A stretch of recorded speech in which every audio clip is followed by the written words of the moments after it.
Hello guys, ಇವತ್ತು ಉಪ್ಪು ಸಾಂಬಾರ್ದು ಖಾರ ಹೇಗೆ ಮಾಡೋದು ಅಂತ ಹೇಳ್ಕೊಡ್ತಾ ಇದ್ದೀನಿ.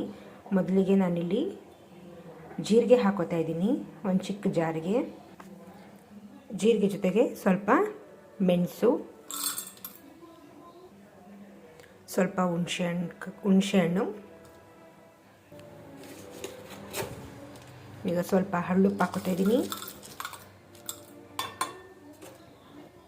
ಈಗ ನಾನು ಆಲ್ರೆಡಿ ಕಾಳನ್ನು ನೀರಲ್ಲಿ ಬೇಯಿಸೋಕ್ಕಿಟ್ಟಿದ್ದೀನಿ. ಸ್ವಲ್ಪ ಉಪ್ಪು ಹಾಕಿ ಅದ್ರ ಜೊತೆಗೇ ಒಣಮೆಣ್ಸಿನ್ಕಾಯಿ ಹಾಕಿದ್ದೀನಿ. ಕಾಳು ಬೆಂದಮೇಲೆ ಆ ಮೆಣಸಿನ್ಕಾಯಿನ ತೆಗೆದು ಜಾರ್ಗೆ ಹಾಕೋಬೇಕು.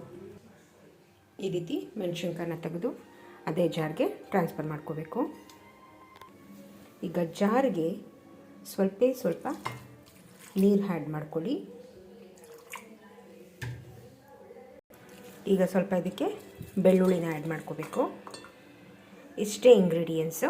ಈಗ ಇದನ್ನು ನಾವು ಮಿಕ್ಸಿಲಿ ಗ್ರೈಂಡ್ ಮಾಡ್ಕೋಬೇಕು. ಈ ರೀತಿ ಪೇಸ್ಟ್ ಮಾಡಿಕೊಂಡ್ರೆ ನಿಮಗೆ ಉಪ್ಪು ಸಾಂಬಾರು ಖಾರ ರೆಡಿ. ತುಂಬ ಘಾಟ್ ಬರ್ತಾಯಿದೆ. ಇದನ್ನು ನೀವು ಚಪಾತಿ ಜೊತೆಗೆ ಸ್ವಲ್ಪ ತುಪ್ಪ ಉಪ್ಪೆಸರು ಖಾರ ಹಾಕ್ಕೊಂಡು ತಿಂದರೂ ಚೆನ್ನಾಗಿರುತ್ತೆ. ಬಿಸಿ ಬಿಸಿ ಅನ್ನಕ್ಕೆ ಹಾಕ್ಕೊಂಡು ತಿಂದರೂ ಚೆನ್ನಾಗಿರುತ್ತೆ. ಉಪ್ಪು ಸಾಂಬಾರ್ಗೆ ಹಾಕ್ಕೊಂಡು ತಿಂದ್ರೂ ತುಂಬ ಚೆನ್ನಾಗಿರುತ್ತೆ. Thank you guys.